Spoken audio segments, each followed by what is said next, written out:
Antonio Circelli, bonjour. Bonjour monsieur. Vous êtes le directeur de la Caisse d'épargne de Nyon et pour sa 191e année, la Caisse d'épargne de Nyon a performé des résultats en hausse, un bénéfice net de plus de 11%. Expliquez-nous sur quoi repose cette réussite pour l'année 2019. Écoutez, je crois que le principal élément, c'est la fidélité de nos clients. On fonctionne énormément par le bouche à oreille. Et disons que l'année passée, ça a continué à progresser. Et grâce à cette clientèle-là, on a pu maintenir une bonne activité au niveau des crédits, mais aussi ce qui nous aide par rapport à nos résultats.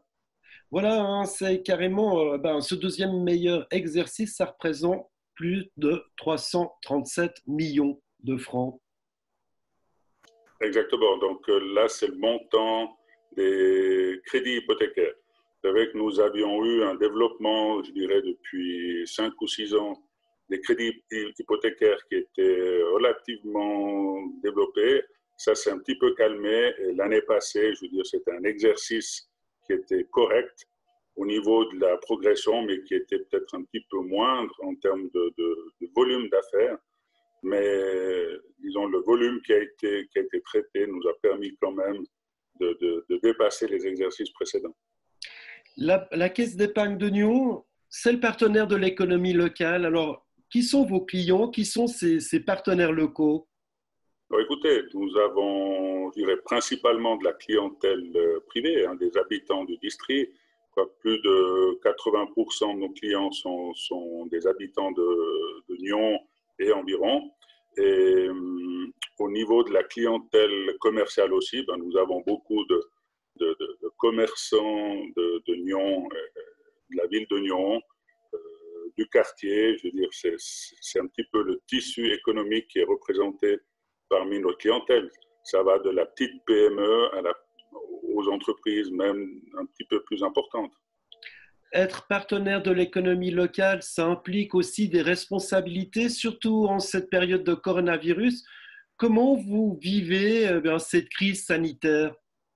Alors écoutez, au niveau de l'interne, déjà, nous avons, pour maintenir l'activité, puisque le Conseil fédéral n'a pas ordonné aux banques de fermer nos guichets, donc nous sommes restés ouverts depuis le 17 mars. Par contre, à partir de cette date-là, nous fonctionnons en télétravail un jour sur deux. Et depuis le 25-26 mars, date des arrêtés fédéraux et des aides qui ont été contractées mis à disposition par la Confédération. Donc, on contribue à soutenir les commerçants qui ont des problèmes de liquidité en accordant donc des crédits qui sont couverts par le cautionnement de la Confédération. Justement, mais alors vous l'avez dit, hein, vos clients, c'est tant des petits commerçants que des individuels. Comment vous voyez l'avenir pour votre clientèle? Alors, je pense qu'il y aura quelques mois qui vont être difficiles, hein, puisqu'on voit que depuis aujourd'hui ou hier, disons depuis cette semaine, donc certains acteurs ont pu recommencer leur activité, mais je pense que voilà, jusqu'en automne, voire en fin d'année, ce sera relativement difficile. Et le chiffre d'affaires qui est perdu pour certains d'entre eux sera difficilement récupérable. Donc, notre rôle, c'est de les accompagner pendant ces moments-là, que ce soit en décalant certaines échéances d'amortissement, notamment des choses comme ça, ou en fournissant des aides complémentaires en termes de liquidité. Ces prêts à taux zéro accordés par la Confédération, ils sont renégociables d'année en année. Pour vous, comment vous voyez ça? Est-ce que vous allez garder ces taux zéro ou bien vous allez partir dans une logique justement de renégociation? Alors effectivement, ce qu'on entend dans la presse, c'est que ces taux sont en vigueur pour une année, mais nous, au niveau des banques, les seules informations que nous avons reçues, c'est que voilà, ces crédits seront accordés pendant 5 ans à taux zéro. Donc, on n'a pas d'indication comme quoi, dans une année, on pourrait modifier le taux. La seule chose, c'est que dans une année, ce qu'on nous a demandé au niveau de l'Association suisse des banquiers, c'est de laisser un petit peu de liberté aux gens pendant une année, c'est-à-dire jusqu'à fin mars 2021, sans amortissement, et puis à partir de 2021, discuter d'un plan d'amortissement, étant entendu que ces crédits doivent être remboursés dans un délai de 5 ans à partir d'aujourd'hui. Alors ça, c'est pour les clients de la Caisse d'épargne de Nyon, mais pour la Caisse d'épargne en elle-même, quelle sera l'incidence de cette crise, peut-être sur votre chiffre, votre développement? Comment vous voyez ça? Alors écoutez, effectivement, ce qui n'est pas expliqué au niveau du Conseil fédéral, puisque je rappelle, le 25 mars, notre conseiller fédéral, M. Maurer, expliquait à la population que les banques allaient intervenir, ou que la Confédération allait intervenir, et effectivement, c'est par l'intermédiaire des banques. Je veux dire que pour l'instant, toutes ces aides, ce sont sur les liquidités des différentes banques qui ont été mises à disposition des clients commerciaux.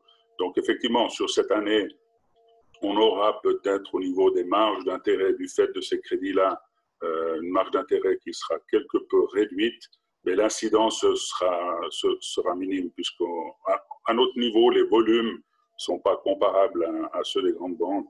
Donc pour nous, l'incidence, elle sera très petite.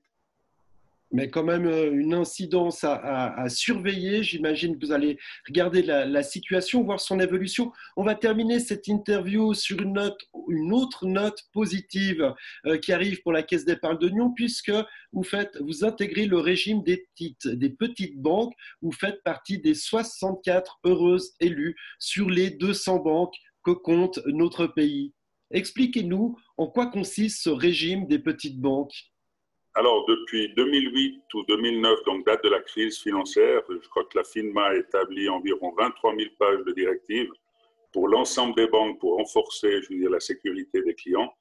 Et les petites banques en ont été les principales victimes, donc petites banques dont nous faisons partie.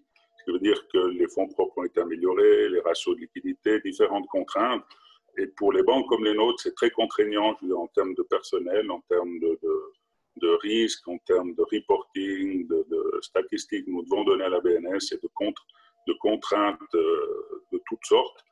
Ce qui veut dire que depuis 2009, les petites banques, on s'est un petit peu plaint, on a essayé de se faire entendre à Berne et ça a mis presque 10 ans pour que ça a porté ses fruits finalement il y a quelques années. Donc, il y a eu un régime transitoire et depuis le 1er janvier 2020, donc ça a été effectivement mis en place. Ça veut tout simplement dire que certaines contraintes, ce ne sont pas des allègements réglementaires, mais uniquement des facilités au niveau de calcul de certains ratios.